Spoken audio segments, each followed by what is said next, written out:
Assalamu alaikum students, welcome back to my YouTube channel SLS Academy. I am your physics teacher and today we are going to discuss about 11th class physics chapter number 2 that is vectors. बच्चों आज का हमारा topic है rectangular components of a vector. लेकिन topic को start करने से पहले हम चैप्टर का इंट्रोडक्शन देख लेते हैं।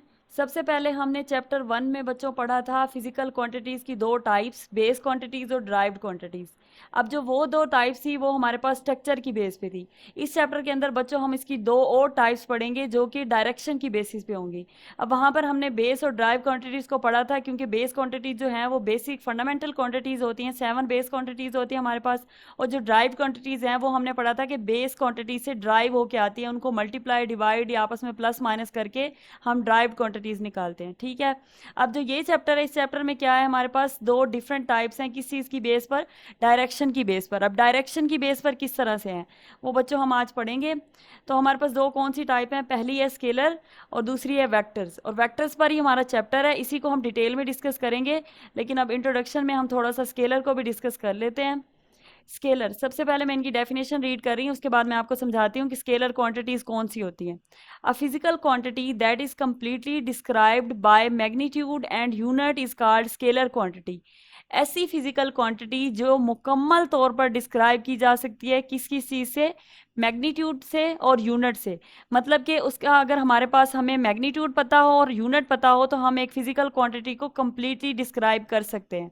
अब हमारे पास जितनी भी फिजिकल क्वांटिटीज़ होती हैं जैसे length, mass, time, velocity, acceleration, force, energy वगैरह, ये सारी जो हमारे पास फिजिकल क्वांटिटीज़ हैं इन सब के पास मैग्नीट्यूड होता है, लाजमी तौर पर मैग्नीट्यूड लाजमी तौर पर होता है। लेकिन जो डायरेक्शन है ना बच्चों, वो डायरेक्शन सब क्वांटिटीज़ की नहीं होती। कुछ क्वांटिटीज़ के पास डायरेक्शन होती है, कुछ के पास नहीं होती। तो जो स्केलर क्वांटिटीज़ है ना, ये डायरेक्शन लेस क्वांटिटीज़ हैं, इनके पास डायरेक्शन नहीं होती।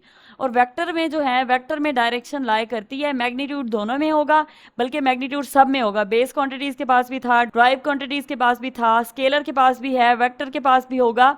लेकिन जो डायरेक्शन है ना वो सिर्फ वेक्टर के पास है, स्केलर के पास डायरेक्शन नहीं है। तो इसलिए यहाँ पर मैंने लिखा हुआ है कि a physical quantity that is completely described by magnitude and unit is called scalar quantity. यानी कि वो क्वांटिटी जो कंप्लीटली डिस्क्राइब हो सकती है किन किन चीज़ों से? मैग्नीट्यूड से, वो तो लाजमी बात है, सब में होना है।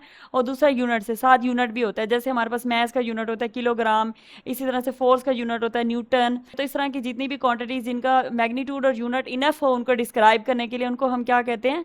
Scalar quantities. ठीक है, अब क्या है, they can be added, subtracted, multiplied and divided like ordinary numbers. इनको हम ऐड, सब्ट्रैक्ट, मल्टीप्लाई और डिवाइड कर सकते हैं बिल्कुल वैसे ही जिस तरह से हम अपने सिंपल ऑर्डिनरी नंबर को डिवाइड, मल्टीप्लाई या सब्ट्रैक्ट वगैरह करते हैं। अब इस बात का मतलब ये हुआ कि इनमें जो ऑर्डिनरी हमारे मैथमेटिक के रूल हैं, अरिथमेटिक के रूल्स हैं, वो अप्लाई होते हैं, जबकि जो वेक्टर्स हैं उन पे वो रूल्स अप्लाई नहीं होते। ठीक है, अब हम अगर इनकी मिसाल देखें तो एग्जाम्पल में हमारे पास है मैस, टाइम, डिस्टेंस, टेम्परेचर। तो जिस तरह से मैंने कहा कि मैग्नीट्यूड और यूनिट होना जरूरी है, तो जो मैस है, अगर हम किसी भी चीज़ के, फॉर एग्जाम्पल शुगर के मैस की बात करते हैं 7 kg, तो 7 हमारे पास क्या है? उसका मैग्नीट्यूड है, और kg क्या है? यूनिट है। तो अब जब हमारे पास मैग्नीट्यूड और यूनिट हमें फिजिकल क्वांटिटी का पता हो तो वो कंप्लीटली डिस्क्राइब हो रही है ना, हमें पता चल रहा है ना 7 kg का क्या मतलब है कि चीनी 7 किलोग्राम है हमारे पास। इसी तरह अगर हम टाइम की बात करें तो टाइम भी एक स्केलर क्वांटिटी है, क्योंकि इसमें भी हमें डायरेक्शन ही चाहिए। फॉर एग्जांपल हम किसी से टाइम पूछते हैं तो वो हमें ये तो नहीं बताता कि इस टाइम 2 बज रहे हैं इन द ईस्ट या 2 बज रहे हैं इन द नॉर्थ। तो 2 PM का क्या मतलब होता है? या फिर अगर हम किसी चीज़ का टाइम मेयर करें, जैसे हम फिजिक्स में स्पेशली जब एक्सपेरिमेंट वगैरह करते हैं तो टाइम मेयर करते हैं एक्सपेरिमेंट का। टाइमिंग एक्सपेरिमेंट्स जब परफॉर्म कर रहे होते हैं वाइब्रेटिंग बॉडी के लिए या किसी भी चीज़ के लिए, तो वहाँ पर हम जब स्टॉप वॉच वगैरह यूज़ करके टाइम मेयर करते हैं तो टाइम हमें कैसे पता चलता है? किस फॉर्म में पता चल रहा होता है? इस तरह से होता है ना कि 20 सेकेंड, 2 मिनट्स। तो वहाँ पर क्या है, 20 हमारे पास मैग्नीट्यूड है, सेकंड यूनिट है। तो यूनिट और मैग्नीट्यूड मिलके क्वांटिटी को कंप्लीटली डिस्क्राइब करें। अब हम कभी ये नहीं कहते 20 second in the east, 20 second in the west. तो डायरेक्शन यहाँ पर कोई मैटर नहीं करी, डायरेक्शन की जरूरत ही नहीं है। मतलब हमें मैग्नीट्यूड पता है, यूनिट पता है, तो हमें कंप्लीटली उसकी इन्फॉर्मेशन पता चल रही है। इसी तरह से जो डिस्टेंस है वो भी एक स्केलर क्वांटिटी है, और टेम्परेचर भी एक स्केलर क्वांटिटी है, ETC। अब आ जाते हैं हमारे पास वेक्टर्स। अब वेक्टर क्या है? A physical quantity that is completely describe described by magnitude, unit and direction is called vector quantity.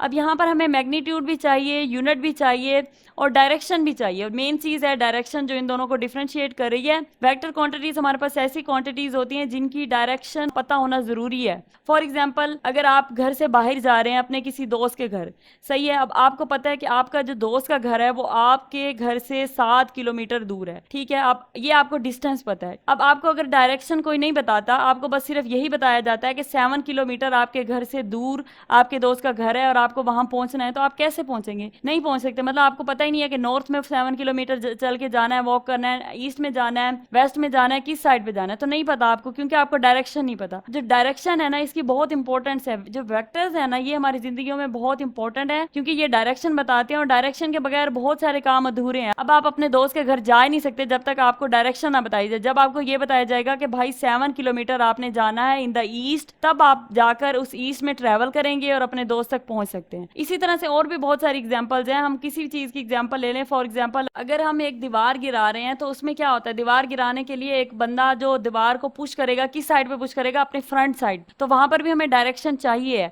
अगर डायरेक्शन नहीं पता, हम इसी तरह रैंडमली किसी और डायरेक्शन में फोर्स लगाते हैं तो दीवार नहीं गिर सकती। इसी तरह बहुत सारी चीजों में हमें डायरेक्शन की जरूरत होती है। तो इसकी एग्जांपल में फोर्स आ गई, डिस्प्लेसमेंट आ गई, वेट आ गया, वेलोसिटी। अच्छा, यहाँ पर जो मैंने डिस्प्लेसमेंट लिखा है ना, तो बच्चे जो डिस्टेंस है और डिस्प्लेसमेंट है इनमें कंफ्यूज हो जाते हैं। बच्चे समझते हैं कि डिस्टेंस और डिस्प्लेसमेंट एक ही चीज है। आपने इन दोनों को एक नहीं समझना। डिस्टेंस जो है वो हमें सिर्फ लेंथ ऑफ द पाथ है, सिर्फ हमें पाथ का लेंथ बता रहा है, सिर्फ हमें ये बता रहा है कि भाई 7 किलोमीटर है, जिस तरह हमने एग्जांपल ली तो सिर्फ 7 किलोमीटर हमें बताया गया था डिस्टेंस में। लेकिन जो डिस्प्लेसमेंट है उसमें क्या होगा, 7 किलोमीटर इन द ईस्ट या 7 किलोमीटर इन द नॉर्थ, तो वो हमें डायरेक्शन भी बता रही है। तो ये एक वेक्टर क्वांटिटी, इन दोनों में फर्क है, सही है ना। इसी तरह से जो वेट है और जो मैस है, अब वेट और मैस भी अलग अलग चीजें, इनमें भी फर्क है, सही है, और वो सेम फर्क वही है। यहाँ पर हमें सिर्फ मैग्नीट्यूड होता है और यूनिट होता है 7 kg, और यहाँ पर वेट में क्या है, डायरेक्शन भी होती है। अब डायरेक्शन किस तरह से होती है, जब हम अपना वेट मेजर करते हैं तो वेट क्या होता है, W is equal to mg, और g क्या है, g हमारे पास ग्रेविटेशनल एक्सेलरेशन है जो कि डाउनवर्ड हमें अट्रैक्ट कर रही होती है। इस वजह से वेट की जो डायरेक्शन होगी वो क्या होगी, डाउन टू द अर्थ। उसके बाद वेलोसिटी है, वेलोसिटी और स्पीड में भी यही वाला डिफरेंस होता है। तो स्पीड जो है हमारे पास वो स्केलर क्वांटिटी है, लेकिन वेलोसिटी क्या है, उसमें डायरेक्शन है। मतलब अगर हम एक कार ड्राइव कर रहे हैं तो अगर स्पीड की बात करते हैं कार की, तो इसका मतलब है सिर्फ हम बता रहे हैं कि कितने मीटर कवर हो रहे हैं कितने टाइम के अंदर, सही है, डिस्टेंस पर टाइम। लेकिन जब हम वेलोसिटी की बात करेंगे इसका मतलब है डिस्प्लेसमेंट पर टाइम। डिस्प्लेसमेंट क्या है, वो बजाते खुद एक वेक्टर क्वांटिटी है। इसका मतलब है हम डायरेक्शन की भी बात करें कि कितने मीटर कितने टाइम में किस डायरेक्शन में कवर हो रहे हैं, सही है। तो ये दोनों में क्या डिफरेंस आ गया, डायरेक्शन की बेस पे डिफरेंस आ गया। तो ये हमारे पास डायरेक्शनल बेस टाइप्स हो गई, सही है। उसके बाद है हमारे पास रिप्रेजेंटेशन। अब वेक्टर को रिप्रेजेंट किस तरह से करते हैं, वेक्टर को रिप्रेजेंट करने के दो मेथड हैं, एक है सिंबॉलिक रिप्रेजेंटेशन और दूसरा है ग्राफिकल रिप्रेजेंटेशन। तो ग्राफिकली हम रिप्रेजेंट करते हैं इसे a line with an arrow head, या फिर आप कह सकते हैं एरो से, सही है। अब एक एरो से रिप्रेजेंट करते हैं। अब एरो के अंदर ये जो सिंपल लाइन है ये मैग्नीट्यूड को इंडिकेट करती है, और ये जो एरो हेड है बच्चों, ये हेड क्या कहता है, ये डायरेक्शन को बता रहा है, सही है। तो अक्सर आपने देखा होगा कि सड़कों पर जब हम ड्राइव करके कहीं दूर दूर जा रहे होते हैं, या फिर हम सड़क पे जब भी ड्राइव कर रहे होते हैं, तो अक्सर आप देखते होंगे कि साइन बोर्ड लगे होते हैं जो हमें डायरेक्शन बता रहे होते हैं। कभी भी कहीं यू टर्न हो या किसी भी डायरेक्शन में टर्न हो रहा हो तो वहां पर साइन बोर्ड लगे होते हैं। वो साइन बोर्ड पे आपने देखा होगा एक एरो बना होता है। तो वो एरो क्या है, एरो हमें डायरेक्शन बता रहा होता है और वहां साथ डिस्टेंस भी लिखा होता है। फॉर एग्जाम्पल आप किसी तरफ टर्न करना चाह रहे हैं तो वहां लिखा होगा 7 किलोमीटर और एरो की डायरेक्शन होगी, तो आपको पता चल जाएगा। और वहां सिटी का नेम भी होता है, तो इससे आपको पता चलता है कि इस सिटी में जाने के लिए इस डायरेक्शन में इतने किलोमीटर हमें सफर करना पड़ेगा, तब जाके हम वहां पर पहुंचेंगे। तो ये हमारे पास क्या होगी, इसकी ग्राफिकल रिप्रेजेंटेशन होगी। और अगर हम इसकी सिंबॉलिक रिप्रेजेंटेशन की बात करें तो हम 3 तरह से इसे रिप्रेजेंट कर सकते हैं। पहला जो मोस्ट कॉमन तरीका है वो है कि हम जो भी वेक्टर है, फॉर एग्जांपल ए वेक्टर है, उसके ऊपर एरो लगा दें, ठीक है, ये छोटा सा एरो उसके ऊपर लगा हुआ है तो इस तरह से लगा दें, या फिर इसके ऊपर बार लगा सकते हैं। और तीसरा ये है कि हम ए को बोल्ड करके लिख सकते हैं, यानी जोन सा भी वेक्टर है, यहाँ पर मैं ए यूज कर रही हूँ तो उसे बोल्ड कर दिया है। अगर हम कोई भी, आप बी ले रहे हैं, सी ले रहे हैं, डी ई एफ, जिस भी वेक्टर को यूज कर रहे हैं उसके ऊपर आपने एरो लगा देना है या बार लगा देनी है, या फिर उसे बोल्ड करके लिख देना है, सही है। तो बुक्स में अक्सर उसे बोल्ड करके लिखा होता है, इसलिए बाज़ दफा बच्चे कंफ्यूज हो जाते हैं, उन्हें पता ही नहीं चलता। तो ये बोल्ड करके लिखने का मतलब ही ये होता है कि वो वेक्टर ही है। अब हम देखते हैं रेक्टेंगुलर कंपोनेंट्स ऑफ वेक्टर क्या होते हैं। तो रेक्टेंगुलर कंपोनेंट को पढ़ने से पहले सबसे पहले आप ये समझ लें कि कंपोनेंट क्या होता है। कंपोनेंट का मतलब होता है बच्चों हिस्सा। किसी भी चीज़ का वो हिस्सा जिससे वो मिलके बना है, यानी एक छोटे से छोटा हिस्सा जिससे वो चीज़ मिलके बनी है। अब मिसाल के तौर पर अगर हम एक बिल्डिंग की बात करें तो बिल्डिंग किन चीज़ों से मिलके बनी होती है? बिल्डिंग में हमारे पास ईंटें होती हैं, उसमें सीमेंट होता है, रेत होती है, दरवाज़ों में लोहा लगा होता है या फिर लकड़ी के दरवाजे होते हैं, तो फिर हमारे पास वुड हो गया, आयरन हो गया, इस तरह की चीज़ों से मिलकर बिल्डिंग बनती है। तो ये सारे क्या है, उस बिल्डिंग के कंपोनेंट्स हैं। सही है, यानी कि जिन चीज़ों से मिलकर एक चीज़ बनी हुई हो वो चीज़ें क्या होती हैं, वो उसके कंपोनेंट्स होते हैं। अब हमारे पास यहाँ पर क्या है, कंपोनेंट्स ऑफ अ वेक्टर। एक वेक्टर के कंपोनेंट क्या होते हैं? तो वेक्टर में हम कंपोनेंट को बच्चों इस तरह से डिफाइन करते हैं, the effective parts of a vector in different directions are called components of a vector. किसी भी वेक्टर के जो इफेक्टिव पार्ट होते हैं डिफरेंट डायरेक्शन, यानी कि एक्स वाई जी इस तरह की डायरेक्शंस के अंदर वेक्टर के जितने भी पार्ट्स होते हैं, वेक्टर उन डायरेक्शन में जितनी भी जगह लाई कर रहा होगा ना, वो क्या होंगे, वो उसके कंपोनेंट होंगे। अब वेक्टर क्या होता है? अब vector is a sum of its component. Vector क्या है? वो उनसे मिलके बना है, तो क्या होगा, सम ऑफ इट्स कंपोनेंट, यानी कि हम कंपोनेंट को ऐड कर दें तो हमें क्या ऑब्टेन हो जाता है, वेक्टर ऑब्टेन हो जाता है। अब हम टू डायमेंशन में बात करें तो in two dimension we have कितने कंपोनेंट्स होते हैं, two components, x and y component. The component along x axis is called x और हॉरिजॉन्टल कंपोनेंट, और the component along y axis is called y और वर्टिकल कंपोनेंट। तो simple सी बात है, जो एक्स के एक्सिस के अंदर कंपोनेंट होगा, यानी एक्स एक्सिस के डायरेक्शन में हमारे पास कंपोनेंट होगा, उससे हम क्या कहेंगे, एक्स कंपोनेंट कहेंगे या हॉरिजॉन्टल। और जो वाई एक्सिस की डायरेक्शन में होगा उसे हम क्या कहेंगे, वाई कंपोनेंट या फिर वर्टिकल कंपोनेंट। ठीक है, तो ये तो था टू डायमेंशन के अंदर। अगर हम थ्री डायमेंशन की बात करें, स्पेस की बात करें, तो उसमें कितने कंपोनेंट होंगे? उसमें हमारे पास थ्री कंपोनेंट्स होंगे, क्योंकि उसमें हमारे पास कितने एक्सिस होते हैं, एक्स एक्सिस होता है, वाई एक्सिस होता है और जी एक्सिस होता है। तो फिर एक्स कंपोनेंट, वाई कंपोनेंट और जी कंपोनेंट। सही है बच्चों। अब नेक्स्ट है हमारे पास रेक्टेंगुलर कंपोनेंट्स। अब हम पढ़ते हैं रेक्टेंगुलर कंपोनेंट क्या होते हैं। सबसे पहले हमने समझ लिया कि कंपोनेंट क्या होता है, अब हम देखते हैं रेक्टेंगुलर कंपोनेंट होने का क्या मतलब है। तो रेक्टेंगुलर कंपोनेंट का ये मतलब है कि the components of a vector which are mutually perpendicular to each other are called rectangular component. ऐसे कंपोनेंट वेक्टर के जो आपस में परपेंडिकुलर हो। परपेंडिकुलर का क्या मतलब है कि 90 का एंगल बना रहे हो। एक्स और वाई जो है हमारे पास टू डायमेंशन के अंदर जो कंपोनेंट है, क्या वो 90 का एंगल बना रहे हैं आपस में? जी बिल्कुल बना रहे हैं, क्योंकि एक्स और वाई आपस में किस तरह से लाई कर रहे होते हैं, आपस में किस तरह से इंटरसेक्ट कर रहे होते हैं। ये देखिए, अगर आप डायग्राम से देखें तो ये एक्स एक्सिस है, ये वाई एक्सिस है, तो ये क्या, ये वाला एंगल यहाँ पर 90 का बन रहा है? जी बन रहा है। तो अगर ये 90 का एंगल बना रहे हैं, इसका मतलब है ये आपस में परपेंडिकुलर है, और अगर ये आपस में परपेंडिकुलर है तो फिर ये क्या हुए, रेक्टेंगुलर कंपोनेंट्स हुए, क्योंकि हमने इसकी अभी डेफिनेशन पढ़ी, the components of a vector which are mutually perpendicular to each other are called rectangular components. अब कंसीडर करते हैं कि हमारे पास एक वेक्टर है ए और वो लाई कर रहा है हमारे पास एक्स और वाई एक्सिस के दरमियान में। ठीक है, ये कोई एंगल बना रहा है थीटा, और वो एंगल हमें डिफाइंड नहीं है। और हमारे पास जो ए वेक्टर को रिप्रेजेंट कर रही है लाइन, वो है ओ और पी, यानी कि ओपी लाइन हमें क्या रिप्रेजेंट कर रही है, ए वेक्टर को रिप्रेजेंट कर रही है। सही है। उसके बाद अब क्या है, अब हमने इस वेक्टर के क्या करने हैं, रेक्टेंगुलर कंपोनेंट्स बनाने हैं। तो बहुत आसान है बच्चों, जिस भी वेक्टर के रेक्टेंगुलर कंपोनेंट बनाने हो ना, उसको उस एक्सिस पे ऊपर देखना होता है। फॉर एग्जांपल, अगर ये वेक्टर ए है हमारे पास, तो हमने देखना है कि ये एक्स एक्सिस पर कहाँ लाई करता है और ये वाई एक्सिस पर कहाँ लाई करता है। तो उसका सबसे आसान तरीका पता है क्या होता है, कि उसकी प्रोजेक्शन ड्रा कर लें उस एक्सिस के ऊपर। सही है। अब जैसे ये वेक्टर है, तो हम यहाँ से एक डॉटेड लाइन ड्रा करेंगे, सीधी ड्रा करेंगे, और ये कहाँ पर आकर रुकेगी, एक्स एक्सिस के ऊपर, जहाँ ये उसे कट करेगी एक्स एक्सिस को। सही है। तो अब ये क्या बन गया, ये इसका बन गया projection of A vector on the x axis. सही है, ये ए वेक्टर है और ये उसका क्या हो गया, ये प्रोजेक्शन हो गया। ओ क्यू जो है ये इसका प्रोजेक्शन है। तो जो प्रोजेक्शन है ए वेक्टर का, वही इसका एक्स कंपोनेंट भी होगा। तो पहले हमने यहाँ पर डिफाइन किया था ना, एक्स एक्सिस के ऊपर जो कंपोनेंट होता है उस वेक्टर का, वो एक्स कंपोनेंट होता है, और जो वाई एक्सिस के ऊपर कंपोनेंट होता है वो वाई कंपोनेंट होता है। तो दूसरे लफ्जों में हम कह सकते हैं ए वेक्टर का जो प्रोजेक्शन है एक्स एक्सिस के ऊपर, वो उसका एक्स कंपोनेंट है, और जो ए वेक्टर का वाई के ऊपर प्रोजेक्शन है वो उसका वाई कंपोनेंट है। तो अब क्या हो गया हमारे पास, ओ क्यू लाइन क्या हो गई, वो ए एक्स यानी कि ए वेक्टर के एक्स कंपोनेंट को रिप्रेजेंट कर रही है। ठीक है। और उसके बाद जो ए वाई है, उसमें भी इसी तरह से करना है कि यहाँ से पी से डॉटेड लाइन लेके जानी है, और यहाँ जहाँ वाई एक्सिस को कट कर रही है वहां तक रोक देनी है। तो अब ये जो ओ एस है, ये क्या है, ये वाई कंपोनेंट है ऑफ वेक्टर ए। तो हमारे पास एक्स और वाई कंपोनेंट आ गए हैं। ओ क्यू जो है वो इस ए वेक्टर यानी ओ पी का एक्स कंपोनेंट हो गया, और ओ एस क्या है हमारे पास, ए वेक्टर यानी ओ पी ए वेक्टर का क्या हो गया, वाई कंपोनेंट हो गया। अब ये जो ओ एस लाइन है, अगर इसे आप गौर से देखें तो ये इस पी क्यू लाइन के पैरेलल है। ऐसे ही है ना, ये पी क्यू लाइन है, ये ओ एस लाइन है, तो ये आपस में क्या है, ये दोनों पैरेलल लाइंस है ना। अगर ये लाइंस पैरेलल हैं तो हम इस लाइन को भी ए वाई कंपोनेंट ले सकते हैं, क्योंकि ये दोनों सामने एक दूसरे के पैरेलल हैं, इसलिए हम इसको ए वाई ले सकते हैं, इसको ए एक्स ले सकते हैं। क्योंकि आगे जो मैंने डायग्राम्स यूज किए उनमें मैंने इस लाइन को ए वाई लिया है, तो इसलिए मैंने सोचा कि आपको अभी से बता दूं ताकि आप आगे जाकर कंफ्यूज ना हो। अब हमने यहाँ पर एक लाइन पढ़ी थी कि a vector is a sum of its components, और इसको समझा भी था कि किस तरह से एक चीज अपने कंपोनेंट का सम होती है। बिल्डिंग की एग्जांपल से हमने देखा कि बिल्डिंग जिन चीजों से मिलकर बनी है, इसका मतलब है उन चीजों को आपस में ऐड करें तो एक बिल्डिंग बन जाएगी। इसी तरह वेक्टर के जो कंपोनेंट होंगे उनको आपस में ऐड करेंगे तो एक वेक्टर बन जाएगा। तो अब क्या है, एक वेक्टर है ए इज इक्वल टू क्या है, सम ऑफ इट्स कंपोनेंट यानी ए एक्स प्लस ए वाई, क्योंकि यहाँ पर हमारे पास दो ही कंपोनेंट है, ए एक्स है और ए वाई है, तो इन दोनों को ऐड करेंगे ये वेक्टर के इक्वल होगा। दूसरे लफ्जों में हम ये भी कह सकते हैं कि A is equal to A x i hat plus A y j hat. तो ये आई हैट जो है ये एक यूनिट वेक्टर है, आई जो है वो एक्स डायरेक्शन में यूनिट वेक्टर होता है, जे जो है वो वाई की डायरेक्शन में यूनिट वेक्टर को रिप्रेजेंट करता है, इसी तरह से जेड की डायरेक्शन के लिए यूनिट वेक्टर होता है के। नेक्स्ट है हमारे पास magnitude of rectangular component of a vector. इससे पहले हमने रेक्टेंगुलर कंपोनेंट डिस्कस कर लिए, उससे पहले हमने डिस्कस किया कंपोनेंट ऑफ वेक्टर क्या होते हैं, और उससे भी पहले हमने डिस्कस किया वेक्टर क्या होता है। तो अब हमें वेक्टर का भी पता है, कंपोनेंट ऑफ वेक्टर्स का भी पता है, रेक्टेंगुलर कंपोनेंट ऑफ वेक्टर्स का भी पता है। सो जब इन सब चीजों को डिस्कस कर लिया, अब हम देखते हैं इसका मैग्नीट्यूड क्या होता है।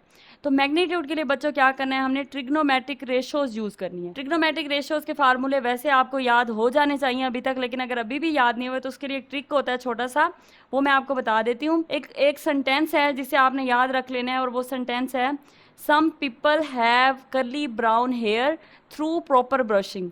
अगर आप ये सेंटेंस इसी तरह से याद कर लें, क्योंकि जब मैंने भी इसे याद किया था तो इसी लाइन को याद करके इसी तरह से याद रखा था, तो इसके लिए ये करना है कि जो सारी लाइंस है इसको मैंने इस तरह से लिखा है तोड़ के, some people have curly brown hair through proper brushing. तो इसके लिए हम ये करेंगे कि जैसे सम है, ये इसका फर्स्ट वर्ड सम है, तो उसका फर्स्ट वर्ड देखना है क्या है, सम का एस है, तो एस से क्या हो गया, साइन थीटा हो गया हमारे पास, ठीक है।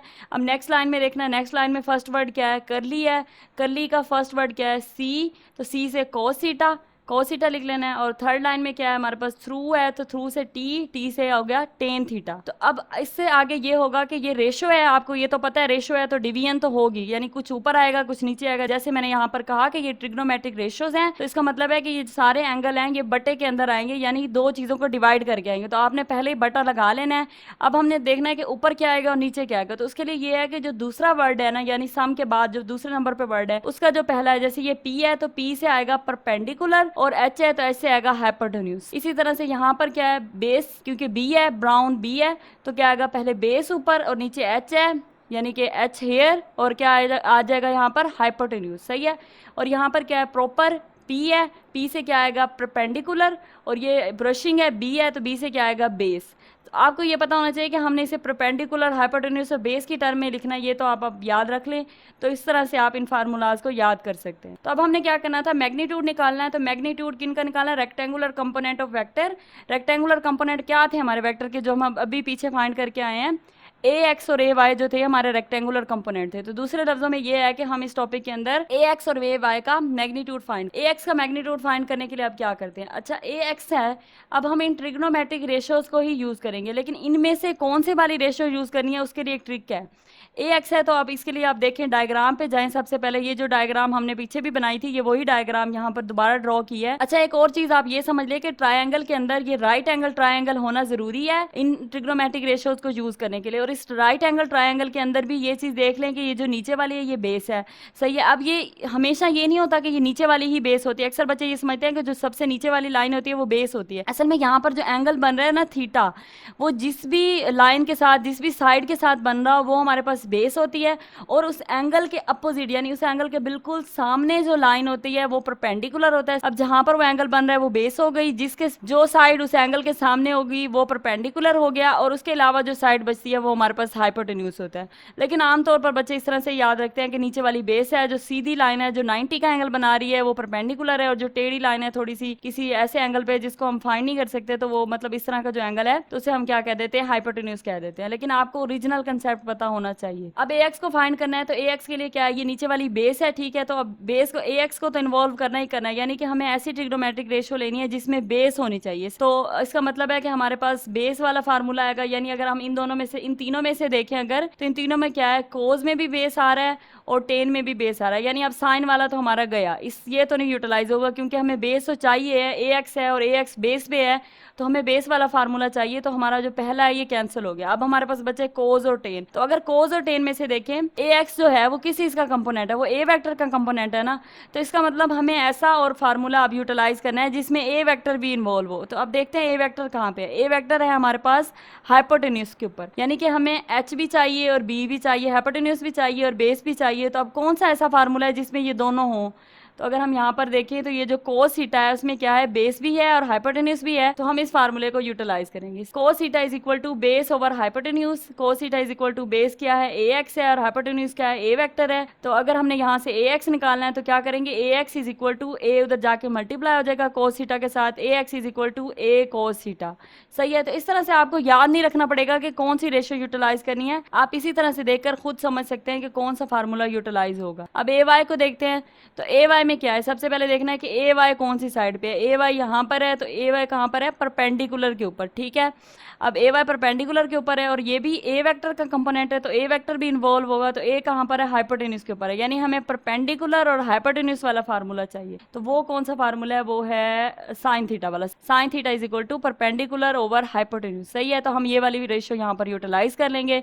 Sine theta is equal to A y over A, और ए वाई का मैग्नीट्यूड चाहिए तो ए यहाँ पर जाकर मल्टीप्लाई हो जाएगा, A y is equal to A sine theta. तो इस तरह बहुत आसानी से हमने इन दोनों का मैग्नीट्यूड भी निकाल लिया। नेक्स्ट है हमारे पास बच्चों finding a vector from its component. अब किस तरह से हम कंपोनेंट से एक वेक्टर फाइंड कर सकते हैं। ठीक है, यानी कि हमने मैग्नीट्यूड निकालना है किसी चीज का, वेक्टर का, उसके कंपोनेंट को यूटिलाइज करते हुए मैग्नीट्यूड भी निकालना है और उसकी डायरेक्शन भी फाइंड करनी है। तो सबसे पहले हम देखते हैं कि वेक्टर का मैग्नीट्यूड कैसे निकलता है उसके कंपोनेंट से, क्योंकि यहाँ पर हमें वाज़ेह तौर पर कहा गया है कि finding a vector from its component, यानी कि हमने वेक्टर का मैग्नीट्यूड और डायरेक्शन दोनों किस चीज को यूटिलाइज करके निकालने हैं, उसके कंपोनेंट्स को इन्वॉल्व करके निकालने हैं। तो मैग्नीट्यूड ऑफ वेक्टर ए, जिसे हम लिख सकते हैं ए वेक्टर के बाहर दो लाइंस लगाकर, जिसको हम मोड ऑफ वेक्टर ए बोलते हैं, यानी अगर हम किसी वेक्टर का मोड ले लें इस तरह की दो पैरेलल लाइन बाहर लगाकर, तो हम इस मैग्नीट्यूड को रिप्रेजेंट कर सकते हैं। तो इसमें बच्चों क्या करना है, हमने by using Pythagoras theorem, Pythagoras theorem लगाना है। पैथागोरस थ्योरम क्या था हमारे पास, पैथागोरस थ्योरम आप लोगों ने मैथ्स में पढ़ा था,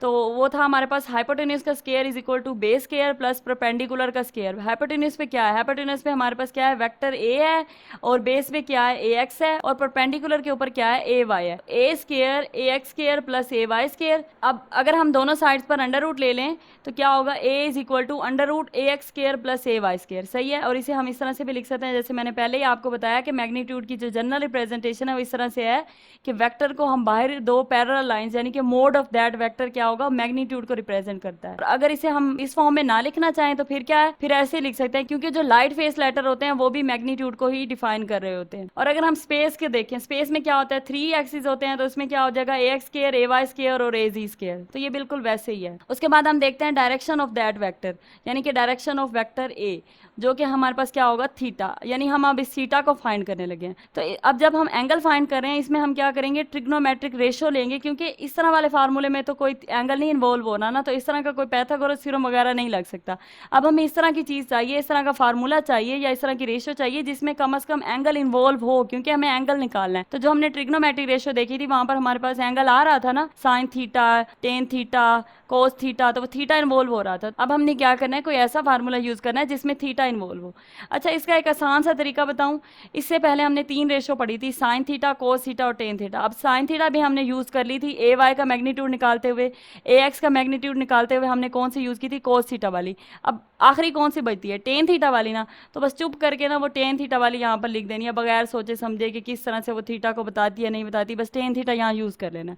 तो tan theta is equal to perpendicular over base, तो वो ये वाला फार्मूला हमने पीछे पढ़ा था। Tan theta is equal to perpendicular क्या है हमारे पास, ए वाई है, और बेस क्या है, ए एक्स है। तो थीटा क्या होगा, theta is equal to tan, इधर आकर क्या हो जाएगा, डिवाइड होगा, 1/10 होगा, क्योंकि यहाँ मल्टीप्लाई और 1/10 को हम ऊपर सीधा अगर लिखना चाहें मल्टीप्लाई के अंदर तो लिख सकते हैं ना, टेन इनवर्स, यानी 10 की पावर -1। अब जैसे 1/10 है तो नीचे 10 की पावर 1 होगी, जब ऊपर जाएगा तो क्या हो जाएगा, 10 की पावर -1 और ए वाई ओवर एक्स। तो ये हमारे पास क्या आ गई, इसकी डायरेक्शन आ गई। सही है।